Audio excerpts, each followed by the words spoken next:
Yo, what's going on YouTube? Retrospective Dave here, and welcome to another episode of Guided Laces. Today's segment features the light smoke gray Air Jordan 1, and in this video I'm going to do my best to help you authenticate your kicks. Keep in mind, by no means am I an expert when it comes to authenticating shoes, but I am going to do my best to go over all of the details with the hopes of giving you a peace of mind that you got what you paid for. Feel free to like, comment, and subscribe, and without further ado, let's get into the shoe. Alright folks, so the shoe you see on screen comes directly from Hibbett Sports. Shout out to my homie T for assisting me with this pair and making it possible for me to do this video for you guys. Please give him a follow at sneakerheads43. And before we get into the details of the shoe, let's take a look at the details of the box. And here's a look at the shoe box. Nothing new, nothing special, just your standard red and black Air Jordan 1 shoe box. Take the lid off. Inside you have this paper with two different textures on it. One side is going to be a wax feel and the other side has a dry feel to it. So wax on one side, dry texture on the other. You take the paper out. You do have your green and white quality control sticker. Nothing else inside of the box. Underneath the box lid you do have the red stamp here. I don't know if the color of the stamp matters like that. Like if yours is black, mine is red, I don't know. So in the comments, if you purchase your shoe from a retail store and your stamp is a different color than what you see on screen, please leave it in the comments. And flipping the box over, you do have a Nike stamp on the back. Keep in mind this is a stamp, this is not a part of the box, so this is a separate stamp, the only stamp that's on the back side of the box. And let's get to the label.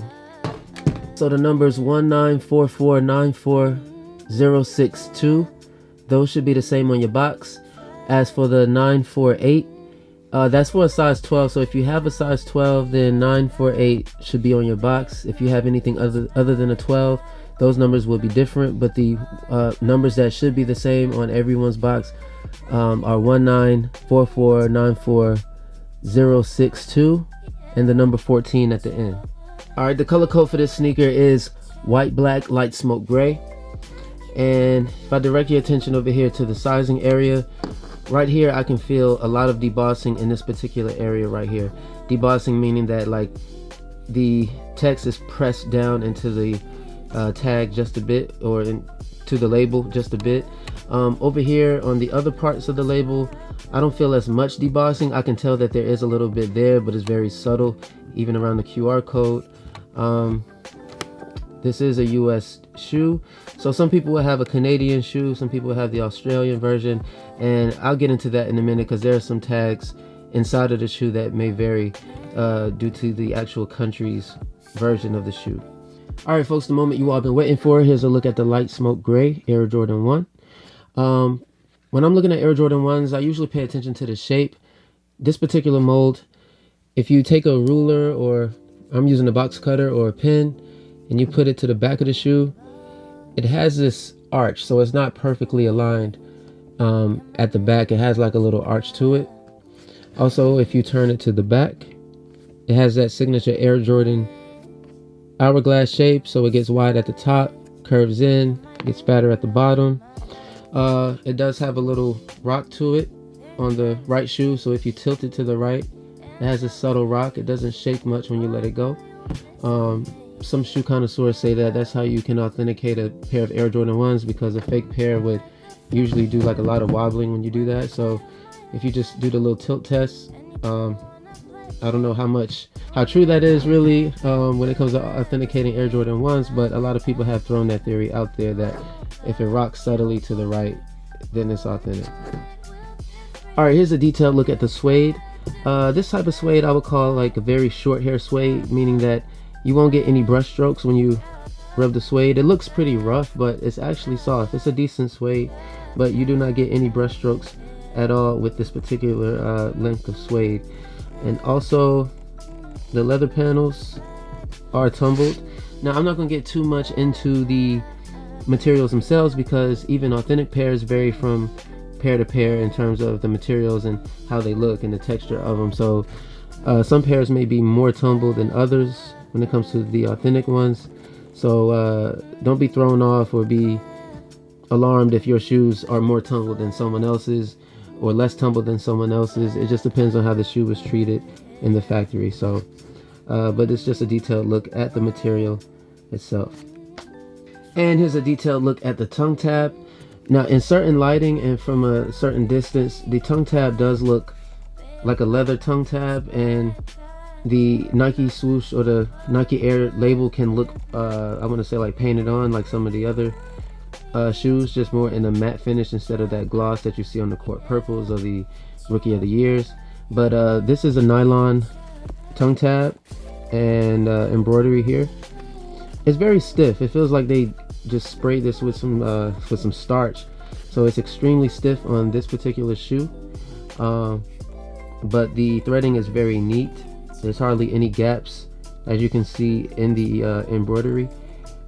So very neat, but it's just a very stiff tongue tab. Alright folks, here's a detailed look at the Wings logo. I know a lot of people pay attention to this part. As far as the J, I've never noticed this, but the J really isn't a J like that, like how a normal J would just curve up at the end. It's almost like a little line with just a little slant at the bottom. I've never really noticed that. Now I have seen that the R and the D usually connect on the Jordan Wing.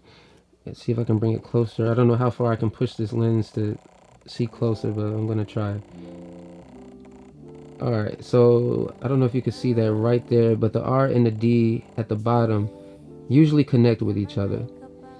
And also I want to direct your attention to the depth of this Wings logo. Like, so look how much depth it has. It's very debossed, meaning that it's pressed into the leather.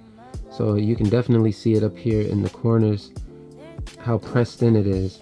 So I think on like a fake pair, it wouldn't have that much depth to it. It would be kind of like a surface level almost on the Wings logo. But on this one, you can really see the depth in it, especially if I turn it at an angle.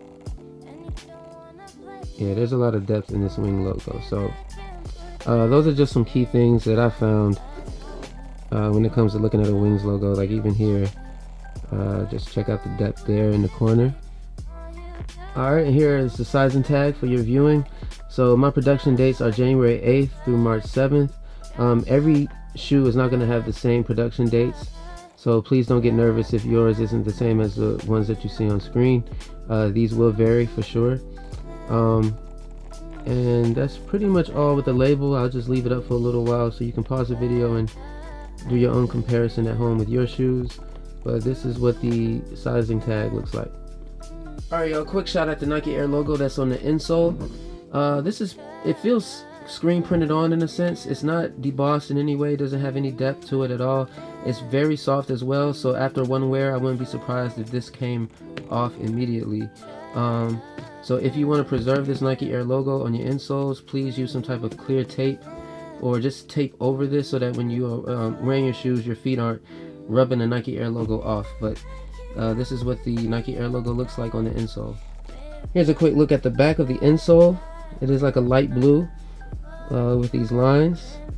It's the same on both insoles. And here's also a look at the inside of the shoe. This is what you'll see when you take the insoles out. You do have these little holes inside of the shoe, like this right here. The threading is taped down, it's not glued down this time. You also have a hole up that way, and it's pretty much the same on the other shoe. You have like this cardboard type material. You have the holes in the shoe, tape threading. Alright, one other thing I wanted to point out with the insoles. So if you start from the bottom of the left insole and go up to the top, you will see this little rigid section right here, and it's the same on the right as well. So your insoles should have these little pieces missing. Looks like some rodents have been chewing on them or something like that. So if you start from the bottom, this is the left insole. It's going to be on the inside of the left foot, and on the right, it's going to be on the inside of the right foot. Alright folks, last but not least, here is a look at the shoe tree. This is for a size 12. And when you flip it over, you will see that die cut sock liner. And I believe it's on the other one as well. I don't know where it is. Oh, here it is right here. Wow. Should be the same on the other one, die cut sock liner. Alright, I forgot to mention this earlier, but here's a shot at the lace bag. These are the extra laces and the only extra laces that come with this particular shoe. The laces fit very snug in the bag, so it's not a lot of room. It's very tight around the sides. Even between the laces and the opening of the bag, it's really not that much space between it. So this is what the lace bag looks like. Alright folks, that will conclude today's episode of Guided Laces with the Light Smoke Gray Air Jordan 1. Thank you so much for tuning in. Feel free to like, comment, and subscribe. After watching this video, if you still have any concerns or questions about the pairs that you ordered from online, please feel free to reach out to me at Retrospective Dave on Instagram. I will respond to you as soon as I can. So until next time folks, stay fresh, blessed, and free of stress, and I will see you all in the next video. Peace.